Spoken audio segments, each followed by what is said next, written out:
على القناة Okay, العربية. I'm here. Okay, I'm fine now. Welcome to. So we now have with us 130 persons are coming in, and the numbers are increasing. We're now 134.5 in the launch of ARIJ. And seeing friends, and Hana has made it now, the Cairo. And we have with us, and it is very beautiful to see all with us. I would like just to welcome my friend, my Kyrgyz friend, and a very well-known anchor and producer in WRFB, our colleague Ahmed Abeda, who's talking to us now from Berlin. Mic is yours. Thank you, Rawan. And welcome to you all, ladies and gentlemen, and welcome to you all, my colleagues, my colleagues everywhere. I welcome especially the ARIJ colleagues for honoring me to be presenting the launch of this 13th first digital forum, which is investigative journalism forum. Allow me at the beginning to introduce myself. I'm Ahmed Abida. I'm a program presenter and editor in Deutsche Welle, German, that is based in Berlin. I've started this work in 2004, and then I arrived to Germany as 1994 to study. And as others, students, I remained in Germany. Since 2005, I've been working in journalism, but the difference between me and you is that you practice real journalism, since you take risks in freedom and in life, and where sometimes it is a condition to get the real information, whereas we journalism in offices, we're sort of living the luxury life, and we don't get this opportunity as investigative journalists. You investigative journalists, you're the ones who produce and get the real information and feed us with your reports. I'm very proud to be with you today, and I give a greet you all for all this extensive work that you do all in ARIJ, that's here in Deutsche River, and the very it's one of the main resources to journalists in media in Europe. Welcome to you, and allow me to move on to the first part in this launch. It's going to be about where we will present a short film about the challenges that ARIJ journalists have faced in 2020, which history will witness as the pandemic year.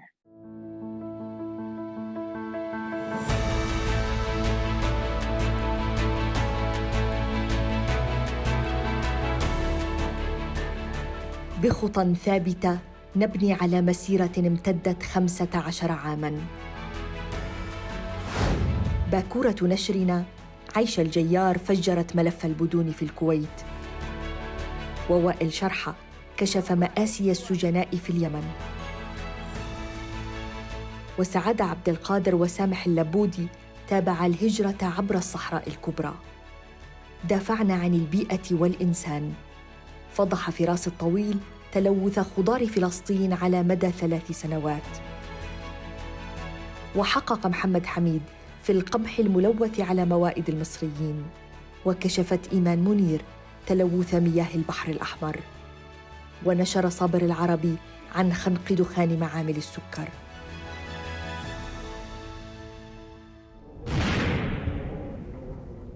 صدم كوفيد-19 عالمنا، جعلنا رهناء دولنا ومنازلنا، فانطلقت مسيرة أريج الرقمية لنربط العالم.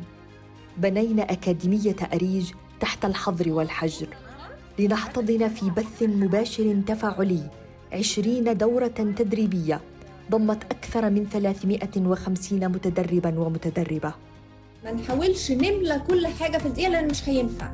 إذا أنت مستوعب تحقيقك كتير منيح وداخل في بطن التحقيق، في صلب التحقيق، تستطيع إنك أنت تبسطه وتقدمه للقارئ بأسهل طريقة ممكن. عشان أقدم مقترح تحقيق استقصائي لازم يكون أنا محضر 3 أشياء. أولا المعالجة والميزانية، 2 المادة البصرية، 3 الكلام اللي أنا رح أحكيه. في الحقيقة أو باختصار شديد يمكن أن أقول على أن تجربة فاقت كل التوقعات. أتمنى من كل المؤسسات المعنية بالاستقصاء أن تسير على نهج شبكة إعلاميون من أجل صحافة استقصائية عربية. وأنجزنا 20 محاضرة تفاعلية مفتوحة لجميع المهتمين. والصحفية المحلية بتضلها بنت البلد، بتضلها عايشة الصدمة، ما بتقدرش إنه تتعافى منها. وأطلقنا أول دبلوم عربي لمدة 6 أشهر لتحقيقات مدفوعة بالبيانات. ويبدأ يشوف طريقة التقييم، الجدول اللي احنا بنفكر عليه عشان يبدأ يبقى عنده رؤية نقدية يعني. أنشأنا أريج معكم، وهي مجموعة مغلقة على فيسبوك للدعم والتشبيك، تجاوز عدد متابعيها اليوم 3000.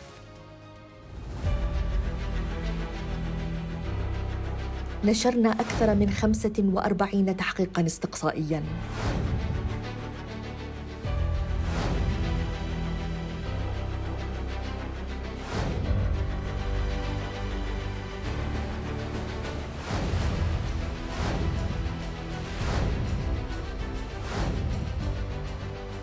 شاركنا مع الاتحاد الدولي للصحفيين بمشروع ملفات فنسن للتسريبات البنكية. كشفنا كيف حول جمال مبارك أموالاً من داخل السجن، وكيف يؤدي تشابه الأسماء إلى حصار مالي للأبرياء، وكيف تمول مصارف أمريكية الإرهاب في العراق، وكيف تعمل غسالة الأموال الذهبية في الإمارات. في الفساد السياسي كشفنا وصمة الإرهاب في سوريا، وتضييق الأنظمة العربية الخناق على الخصوصية، والتهريب من إدلب إلى تركيا، ونفوذ السلاح في ليبيا. وفي الفساد الإداري كشفنا عن أموات يحصلون على رواتب من وزارات يمنية، وسماسرة يمنيين يحتكرون بطاقات السفر، وموت منقبي الذهب في موريتانيا، وإشكاليات نقابة المحامين في الأردن، وشراء الرتب العسكرية في اليمن. أيضاً في الأردن فوضى إجراءات على الحدود، وقوانين غير منصفة في العمل، وفنيو أشعة بلا إجراءات سلامة. وفي فلسطين سلطة تعالج ميزانياتها بطرد الأسرى. وفي غزة شركات تنتهك حقوق عمال النظافة. وفي لبنان مدارس ترحل أموال النازحين إلى جيوب المسؤولين. وفي مصر عمال مختبرات بلا إجراءات سلامة. في تونس كشفنا عن توزيع كمامات غير مطابقة للمواصفات. وفي اليمن حققنا في الرشوة للهرب من الحجر. حققنا في أوضاع العمال الأجانب في البحرين بين مساكن متهاوية وانعدام الوقاية. وفي أوضاع اللاجئين الفلسطينيين في لبنان بين تقاذف المسؤوليات وترهل الإجراءات. وفي أوضاع الكورونا للاجئين في الشمال السوري بين قوى الميليشيات وقهر النظام. ومع النساء في لبنان بين العنف الأسري وضغوط زمن الكورونا. واستمر الأريجيون والأريجيات بالتحقيق بعيداً عن آثار الجائحة المؤلمة لنكشف كيف أصبحت الجنازات الوهمية مصدر إثراء لفاسدين، وكيف سافر توت عنخ آمون بأوراق غامضة خارج مصر، وكيف يجبي محامو فلسطين رسوماً غير مستحقة، وكيف تجني تونس ما لا تعلن عنه من مداخل النفط. عام 2020 وقفنا مع المهمشين، مع التوحد، ومع الصم والبكم، ومع طلاب المدارس المهنية، ومع مستشفيات الفقراء في مصر، ومع ذوي الاحتياجات الخاصة في الأردن، ومع انتهاكات المدارس الدينية في السودان. واستمر تدريب المشرفين والمحررين ومدققي الحقائق والمحامين وأساتذة الجامعات ليرفضوا الصحافة الاستقصائية بما تستحق. اليوم في ملتقى أريج الرقمي الأول السنوي 13 أنتم معنا.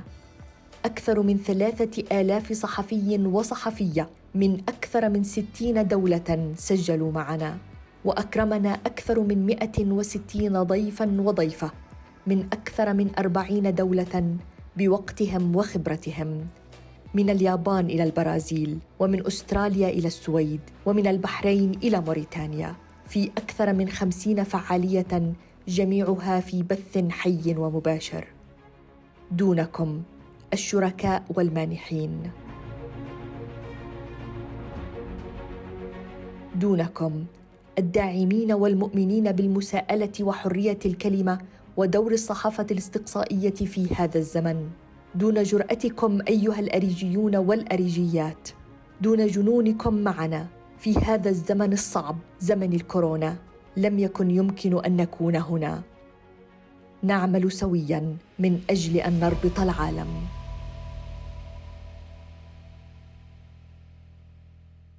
إبداع بكل المقاييس. Excellence, par excellence in all ways. Great film and many achievements. And I have many questions, but I know it's not the time now to pose these questions. 45 investigative reports. How did you achieve all this during this pandemic? This is excellence, and you're always ahead in combating corruption and corruptors and decision makers. Thank you very much for my colleagues for this report in the ARIJ, and thank you, Rawan, in particular, for this very beautiful comment that we all recognize this beautiful voice, and it's really very nice comment. So now the floor now is for the ambassador of Sweden in Jordan, Ms. Alexandra Riedmark. She previously was the deputy of the Swedish Middle East Center, and she is the diplomatic advisor for the former Foreign Minister Margot, and she, in her previous life, she worked as a lawyer for to settle trade conflicts, and a deputy in Brussels and the headquarters of New York, UN in New York. Mr. Riedmark has obtained, among many others, a law degree, and she speaks 4 languages, and she has an extensive experience in Middle East cases. Welcome to you, Your Excellency, and the floor is yours to launch and open the 13th ARIJ investigative event. The floor is yours. You have 3 minutes, please. Thank you so much, Ahmed, and hi everyone, friends and partners. Very excited to be here with you and watching the gathering of such an impressive group of people.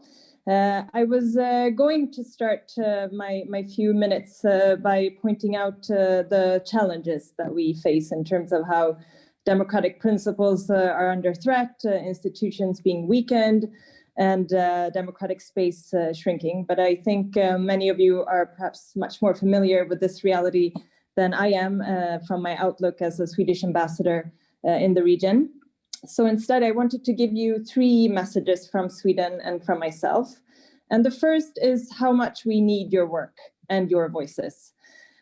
Journalism is a vital part of any society, and I think of the different types of journalism, perhaps none is more important and difficult than investigative journalism. And without your stories, and we saw so many examples in the film, we wouldn't gain a full understanding of what is happening, and we wouldn't be as informed as we could be. And without investigative journalism, a number of important and sometimes uncomfortable truths would never be known. And I think your work is a reminder to all public decision makers that they are accountable for their actions. The second message I want to give is how much we support your work. And Sweden is very proud to have been a partner of ARIJ ever since the beginning, and we are planning to continue to be so in the long run. We realize that investigative journalism crosses many borders, and we've also, since many years, applied this cross-border regional approach in how we support human rights, freedom of speech, and media in the region. And we're just about to adopt our coming strategy for the 5 years ahead of us, where the focus and main aim is really about strengthening accountability and transparency and emphasizing that corruption is really a root cause preventing democracy democracy and human rights. Improving safety of journalism and journalists is also since long a priority in our foreign policy. And it really goes without saying that all of our work will always be incomplete if women, half of this world's and region's potential, are not participating and contributing. We know that female journalists more often face violence and threats and incitement to hatred, often of sexual nature. So with our feminist foreign policy, we really work to emphasize this in everything that we do. And we know ARIJ is working hard on this as well. I'm very excited to see so many brilliant women among us here at the forum. So finally, my third message from myself is really how much I admire your work. I think to become a journalist, and especially working in investigative journalism, really takes a special kind of courage. In my early years, I nourished the dream to become a journalist and studied a bit, even though the destiny took me in a different path. But I'm just very humbled to be standing here in front of you. And just want to end by acknowledging really your brave and professional accomplishments and your integrity. So with that, I just want to thank everyone, ARIJ, the whole team, Rowan, and everyone else involved, and really looking forward to the coming days. And I hope to see you in real life next year. Thank you.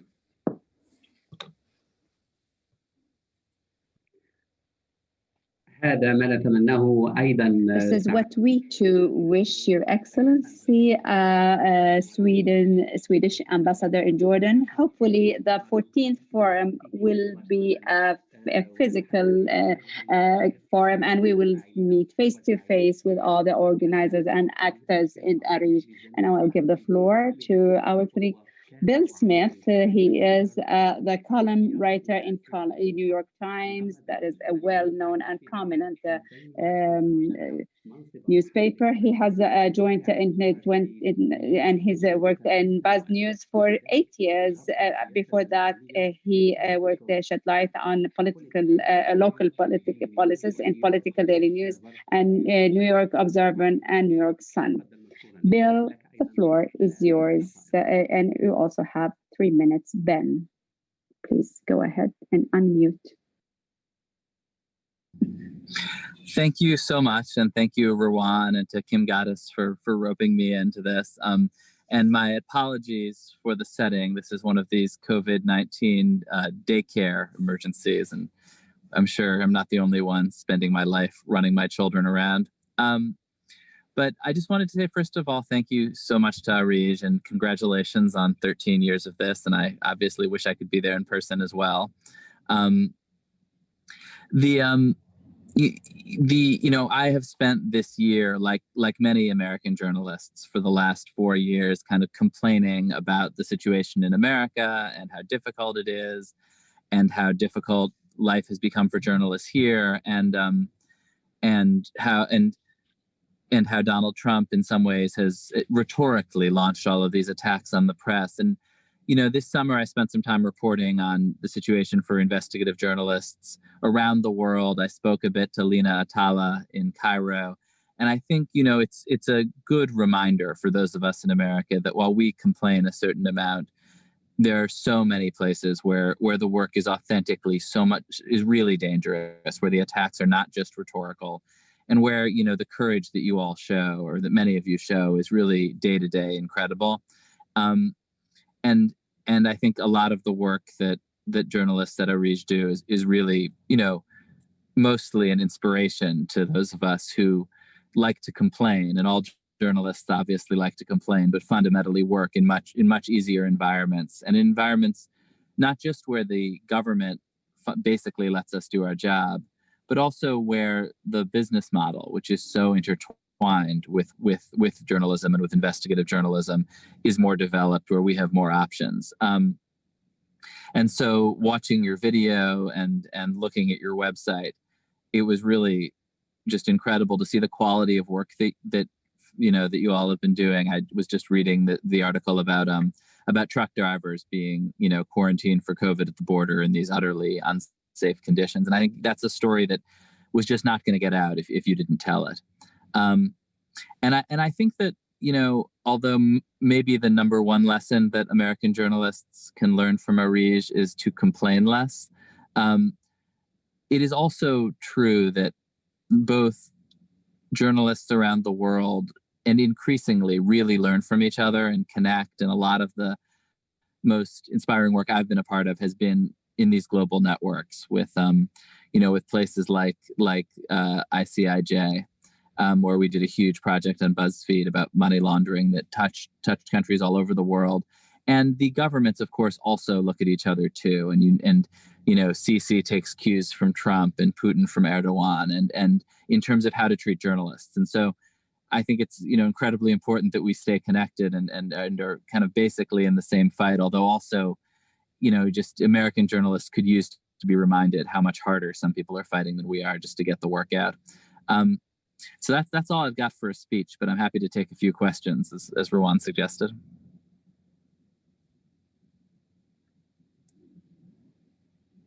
طيب بن مع أنك Ben, although you're in your car, you're locked in your car, but we are going to keep you for 7-8 more minutes to give you the questions. The first question is about what the context that you've delivered in your presentations. What are the challenges that have faced investigative journalism in New York Times, for instance? Despite, and especially now that internet and social media is filled with fake news, so how you have faced or encountered Trump's speeches? I mean, I think in some ways for investigative journalists in the United States, this really has been kind of a golden age. Trump has been this just huge target for investigations because both he lies constantly, he hides things, but he's not that good at hiding them. And he's surrounded by people who are disloyal who ultimately will talk to journalists. And so, I mean, I think the biggest target that the New York Times set to get out, which I was not involved in, was his tax returns. And, they've worked for years. One of these stories where you decide you want to get a document, it feels impossible to get this document, and you just work, and eventually they got it. And it was really an incredible and kind of revelatory story. And I think one of the few things that kind of kept Donald Trump connected to the earth and to reality was this steady stream of investigative journalism that really told the real story of his presidency while he was telling this other fictional story. Yeah. طيب الانتخابات الأمريكية تستمر. About election, the American elections have lasted for long, but are you happy about the dependence of democracy concerning Trump's policies in the past 4 years? Do you agree that Trump is threatened about many issues that and many that who are awaiting him to leave the White House, and that the investigative journalism have he will face some trials, depending or based on some investigative reports? Yeah, I think it is likely that he faces probably local rather than national investigations, particularly here in New York. Around his taxes, around some of his business ventures, there are already open investigations. It's also, frankly, probably politically popular in New York for the local officials to investigate him. Although it is also worth saying that there was also some pretty bad journalism in the United States that accused Trump of all sorts of crazy things, of being a Russian agent, and that was never proven, and that was not, I played my own role in this because we were the ones who published the Steele dossier when I was at BuzzFeed, and I'm glad we did. But I also think that there were people who confused allegations for facts, and social media sometimes can amplify claims that aren't verified. It's been a very complicated moment, and I think that there's been great journalism in the Trump era, and there's also been terrible journalism, both on the right and on the left, that made people think that there were some of these vast conspiracies when sometimes it was just a bunch of idiots. طيب ماذا عن الملفات؟ Okay, so what about the files, political files that Trump all during his presidency tried to hide and not even try to get to them, and he contradicted even the investigates for CIA or others. Therefore, and now, how do you expect that Biden's administration would handle files like, for instance, the assassination of Jamal Khashoggi, for instance? I think that there will be, I think that one thing is that the Trump administration tried to conceal a lot of things, but we're basically terrible at keeping secrets. It is possible that there are more secrets. I'm sure there are. I'm sure there are. The call is in particular, there's a classified call with Mohammed bin Sultan that many people would like to know what was on it. They do seem to have managed to keep that one secret. But this has also been the leakiest administration that we have ever covered. And the assassination in spite of Trump. I think that Biden will be inclined, certainly, to put out more of this information, particularly where it is embarrassing to Trump, as I think a lot of it is. The question that I think a lot of us have, and I don't really know the answer, is, were there secrets that didn't leak? Or were these guys just leaking everything because it was so disloyal and so chaotic in that White House? Are there what are the remaining secrets and how many of them are there? I think we will all be chasing that. طيب سؤال من محمد. Another question from Muhammad Al-Maghni. He asks you, what is your way, in brief, please, in getting obtaining these confidential files or information? I mean, I'm just a media columnist, right? So I don't want to pose as the leading New York Times investigative reporter, but I mean the main, and we also have the two ways I think that major revelations have come out of the Trump administration have been, one, we have a freedom of information law that is okay.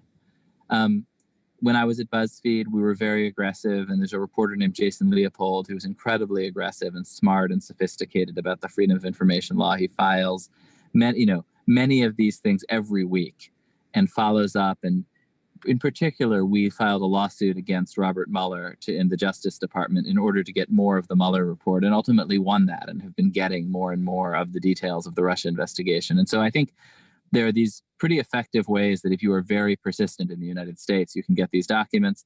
And then the other is, just that the Trump administration just leaks like a sieve, like I've never seen. And I think particularly now, when everyone is sort of trying to save themselves, there's an enormous amount of opportunity to get material. And I bet that's true in like every embassy in the region, as it is in the White House.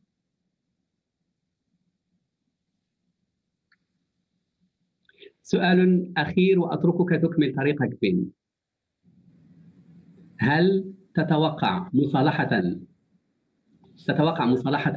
بين الإدارة الأمريكية الجديدة بزعامة بايدن والصحافة الموثوقة؟ I'm afraid I'm not getting the interpretation on that, Ahmed. أنا أسمع الإنجليزية الآن. Do you expect to see reconciliation between the U.S. administration led by Biden and reliable journalism? I think Biden romanticizes a certain kind of very old-fashioned American journalism.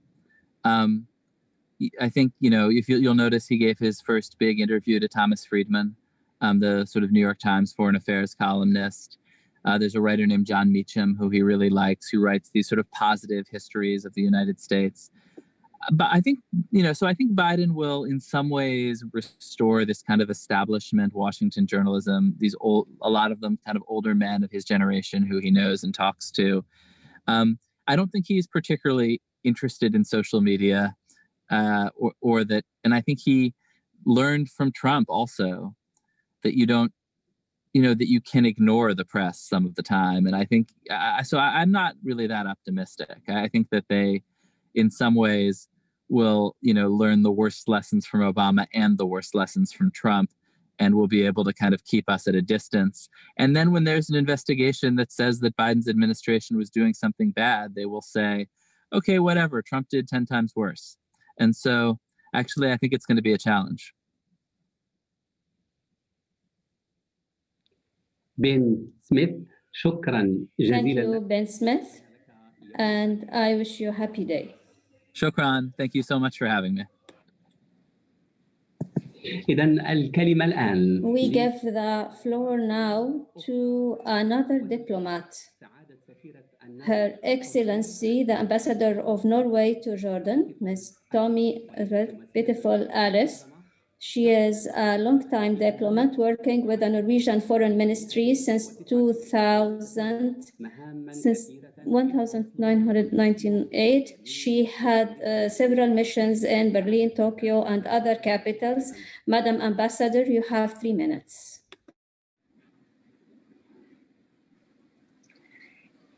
Dear journalists, dear friends of ARIJ, without freedom of expression, there is no real democracy. Freedom of expression is the foundation on which all other democratic freedoms rest. Free media, safety of journalists, and access to reliable information is important not only for each individual, but for our societies. How can we, for example, implement economic reform programs and anti-corruption frameworks if we do not create an environment where it's possible to speak out? How can we have effective accountability without the watchdog function carried out by the media? Bearing this in mind, we would have wanted to record more progress on efforts to advance freedom of expression. However, today only 9% of the world's population enjoy a free press, according to Reporters Without Borders. Local reporters covering local issues are particularly at risk, as are women journalists and media workers. The issue of impunity is disturbing. In 9 out of 10 journalist killings, those responsible go unpunished, according to UNESCO. This is tragic and completely unacceptable. Antonio Guterres, the Secretary General of the United Nations, has said that COVID-19 is fast becoming a human rights crisis. Governments around the world are taking advantage of the situation to curb human rights and introduce disproportionate restrictions on freedom of expression. Norway aims to be among the leading nations in promoting freedom of expression and independent media. Our international strategy in this field has 3 priority areas. First, independent media. Second, protection. And third, access to information. These rights are just as important and valid online as offline. And these rights are also of great importance in the Arab world, where independent media and journalists have witnessed multiple challenges in recent years, now only exacerbated by the pandemic. In order to build back better in the aftermath of COVID-19, it is crucial to hear from you journalists how we can best support your work and help ensure that you are able to carry it out. Sometimes strong and vocal support is needed, and as our Jordanian friend Daoud Koutab has stated, values of freedom and human rights must be reflected in the West's relations with the Middle East, both privately and publicly. Diplomacy must be at the forefront of these efforts. This is why Norway is supporting the impressive work of ARIJ in Jordan and the Arab world through the international media support. Building independent media and investigative journalism that produce and distribute reliable and relevant information that contributes to free expression as well as peaceful and democratic development is more important than ever. I would like to thank ARIJ for organizing this virtual forum despite the challenges, and look forward to getting your perspectives on what is needed and how we can best support the important work that you are doing. Thank you. شكرا لك سعادة السفيرة. Thank you, Madam Ambassador, the Ambassador of Norway to Jordan, Ms. Trond Elizabeth Beautiful Ares. We give the floor now to another diplomat, the Ambassador of the Great Britain in Jordan, Ms. Bridget Brenn. Before she was appointed in April 2020 as Ambassador of her country in Amman, Brenton held several positions all over the world, in London, in Cairo, in Sana'a, Basra, Benghazi, and other areas. She had the units of policy in Iraq and in missions to Afghanistan. Before she settled in Jordan with her husband and daughter, she was the deputy director of Brexit Plan Britain. Madam Ambassador, you have the floor. Assalamu alaikum, everyone. Thank you so much for the opportunity to participate today in the ARIJ Forum 2020, and particularly to ARIJ for organising, and to all the partners who provided funding and support to make it happen. And I'm really happy to be able to join you because media freedom is a priority for the British government. The UK, alongside Canada, launched the Media Freedom Coalition in 2019, the first such grouping of states devoted particularly to supporting media freedom. And its second global conference was held just last month, virtually, of course. The British Foreign Secretary Dominic Raab participated, and he underlined the UK's commitment to keep supporting media freedom around the world and our conviction that a free media is an essential cornerstone of successful societies. We sometimes focus on the role of a free media as a protection for society against the abuse of power. But a free and diverse media also helps societies to achieve their full potential by enabling the exchange of new ideas and of innovation, both political and economic. And it is no coincidence that when countries succeed in developing a free and diverse media, they often also build stronger economies and more transparent and effective governance. Media faces difficulties all over the world in relation to independence and in relation to economic sustainability. And the arrival of new technology offers both opportunities and challenges. And we recognise that all governments need to work on and support media through these issues. The UK is no exception, and the UK government is developing a national action plan to ensure the safety of journalists in partnership with media organisations. And we are encouraging all governments to consider whether a national action plan could help them. In the Arab world, the challenges for media are great and varied, including safety and security of journalists, government restrictions, and the economic climate. All of this, of course, makes the work of ARIJ all the more important. And you have enabled fantastic investigations over the last year, from workers' rights to education issues to the impact of COVID-19 on Arab societies. The UK has created a global media defence fund and an aid fund called UK Aid Connect, both of which are supporting media freedom projects in the Arab world. And in addition to funding opportunities, I think it's vital for the international community to work in partnership with media organisations to mutually reinforce the importance of a free and diverse media. And it's important that alongside the necessary restrictions in place on us all as a result of the COVID-19 pandemic, we do not see a shrinking of the space available for civil society and media. It's great that under the theme of connecting the world, we have participation this year in this ARIJ Forum from across the Arab world and beyond. And I'm really happy to be supporting you today by participating, and I look forward to working with you more in future. Thank you very much. شكرا لك سعادة. Thank you, Madam Ambassador Bridget Brent. I am happy to introduce 3 female diplomats from the Western world in the capital of Jordan, Amman. We are in bad need for placing women in senior political positions so that we can at least see the difference after many years of male rule.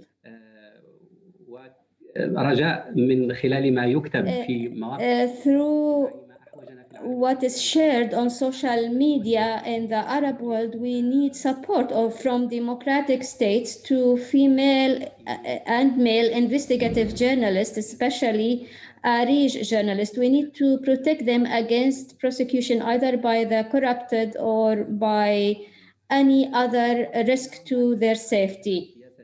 Now, away from politics and how it is formed, it is light entertainment, musical entertainment, with the melodies of a Qanun, with a wonderful player, Halim Al-Khatib. He has proven to be quite talented.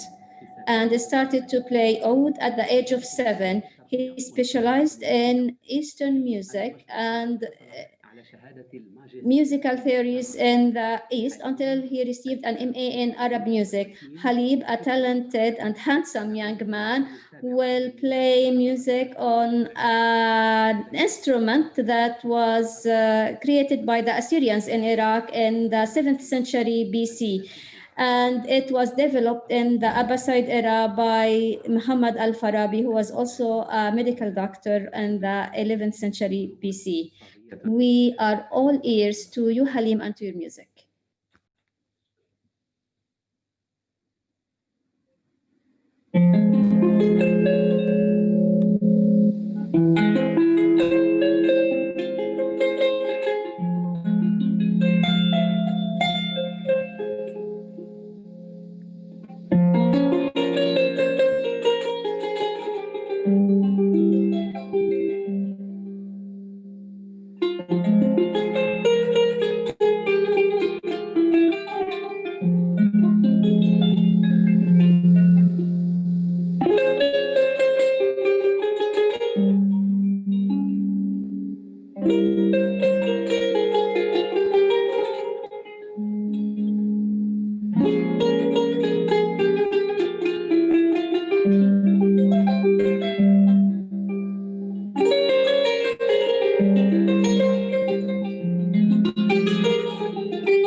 شكرا لك يا حليم الخطيب Thank وسلم. you, Halim Al-Khatib. Blessed you be.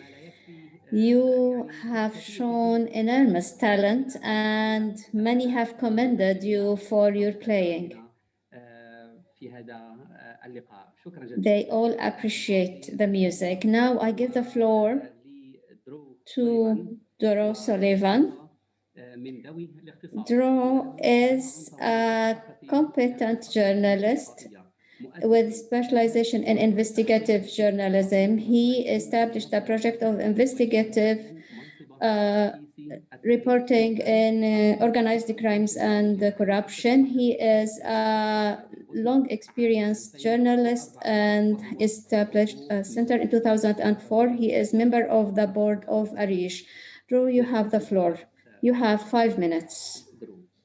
Great, thank you. It's wonderful to be here with you all. I'm sorry we couldn't be together in Amman. These ARIJ meetings are so important every year because it's really the time that we can all get together and we can share our burdens and we can support each other and we can talk about investigative stories and we can reintroduce ourselves to each other so that we can cooperate more in the future. So it's really sad that we can't be together, but I credit the ARIJ staff for doing a wonderful job of at least bringing us together online in this virtual meeting. Global collaboration really is the key to global problems. And we are facing many, many global problems nowadays. This is going to be, I think in about 20 years, we'll look back on this and call it the age of autocracy, something you know quite a bit about in the Middle East. But we face a global spread of autocracy in many places, including places that had once been democratic. And this has really been facilitated by what we call the criminal services industry, the law firms and the registration agents and the banks and the hedge funds who have really brought together global dark money flows and brought people together all with the same interest of maintaining autocracy. And so you have people like Donald Trump, friends with MBS, who are friends with Vladimir Putin and other dictators. And so and these people are really undermining democracy, not only in their own countries, but also in other countries around the world. And to fight this kind of network, we really need to have a network. And that is what ARIJ is part of. ARIJ is really a longtime partner of OCCRP, my organization. Rana Sabah, the former director of ARIJ, is with us now. And our goal is to really bring Arab reporters into global reporting on corruption and organized crime. And so, our interest is really to bring us all together to report on stuff. And ARIJ has been making great strides at doing that. And so Arab reporters really play a key role in this. We need you. Global reporters truly need you. There are many places in the Middle East that are very tied to some of this global corruption. And so we need to work together to do this. And so these are the kind of opportunities that allow us to meet each other and to do that. I know that you face a lot of really difficult problems. It seems like we have more problems than solutions. But I encourage you to stay strong. This is going to be one of the most important years in journalism.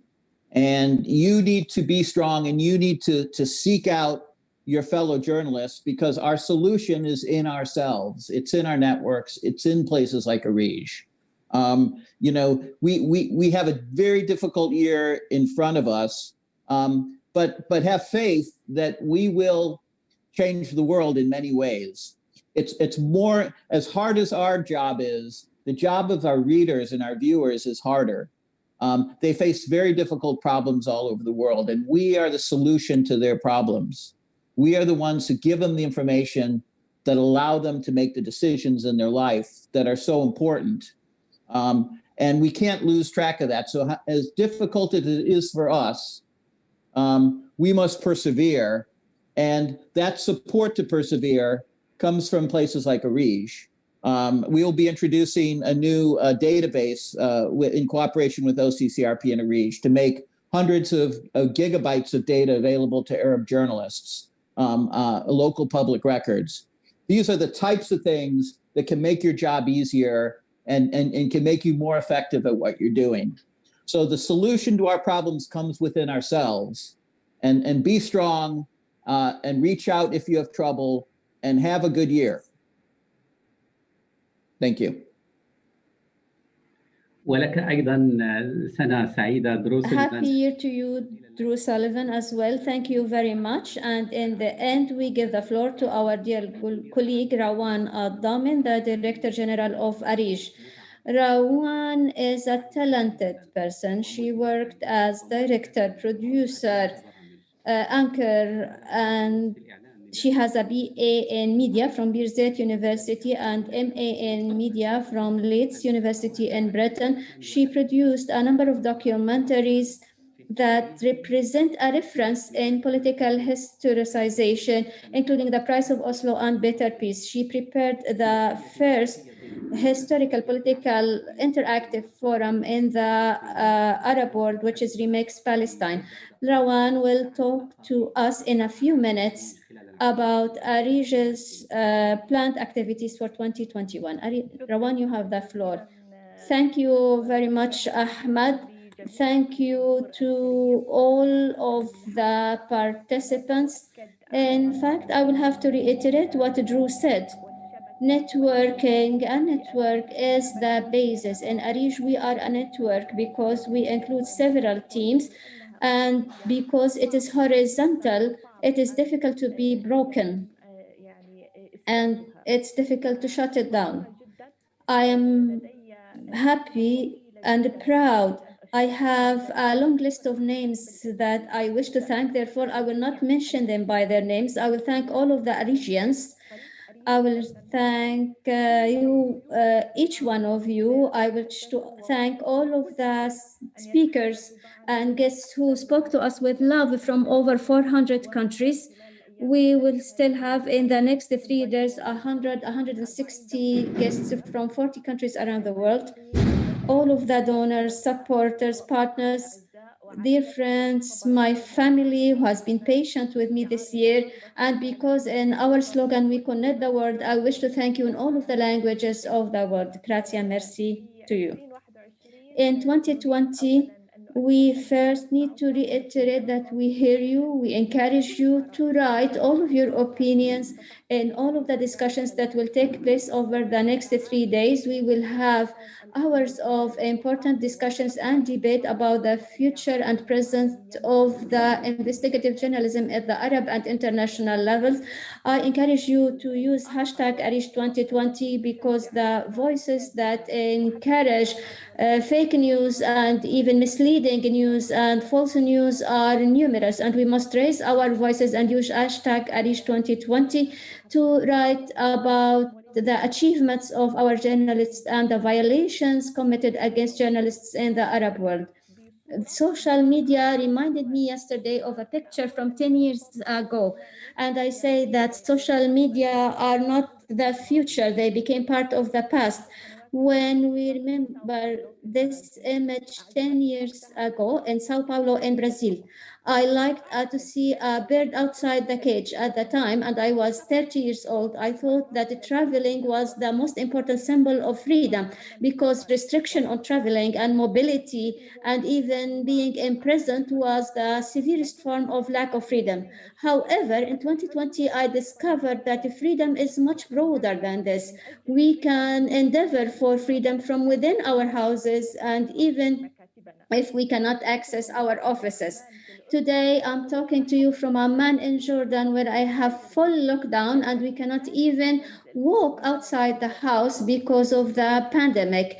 All countries across the world suffer from this. The freedom we aspire for is freedom of thought, so that we can provide the critical reporting that gives a real meaning to investigative journalism. I'm very happy that at ARIJ we support the fact checkers, independent fact checkers, and other institutions to check the facts. We announced today the launching of the idea of the Arab network of fact checkers, and we are currently examining the possibility of creating this network, because we believe that a network with Arab investigative journalists must also include Arab fact checkers. I'm proud that we all work in this cloud in the new world of technology, and it is not possible at the current stage to exist without being side by side to technology and media. Some journalists will have to learn to develop programs and other technological and technical aspects to be able to compete in the world.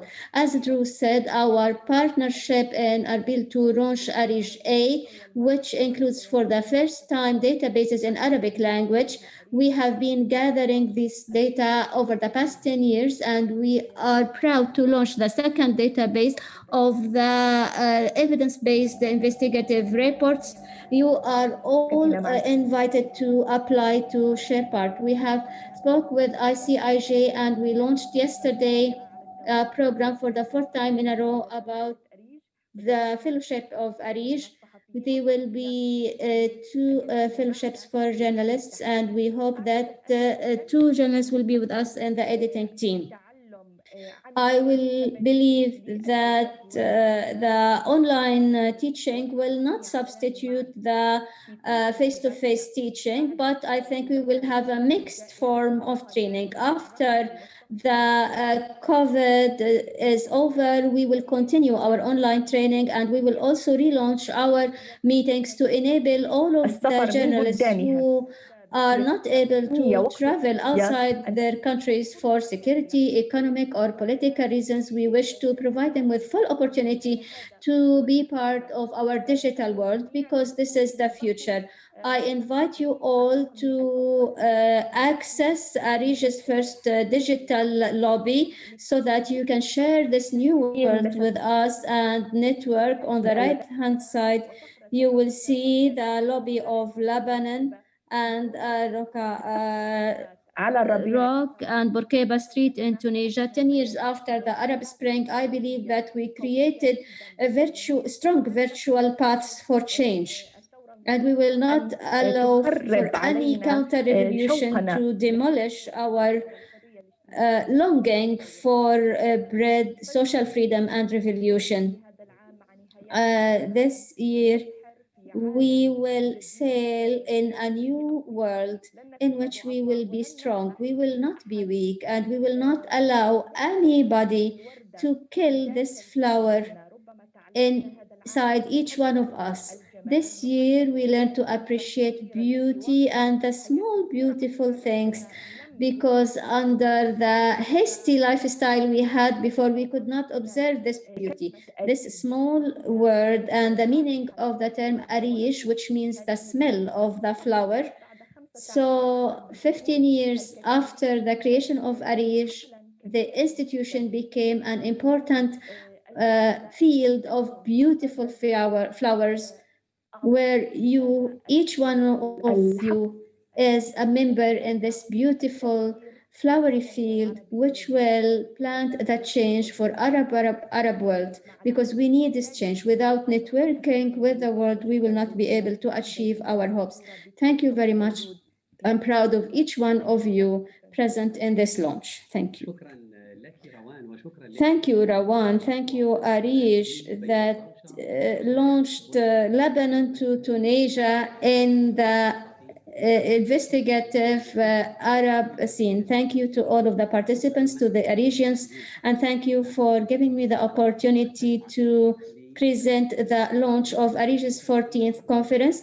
I invite you, dear participants, now to debate, which will start about investigative journalists. It will be presented by Saja Murtada, a journalist with ARIJ, and it will host 4 guests from the United States, Latin America, and Japan. Thank you very much and hope to see you soon. I wish you rich debates, and I wish ARIJ a lot of success next year. See you soon.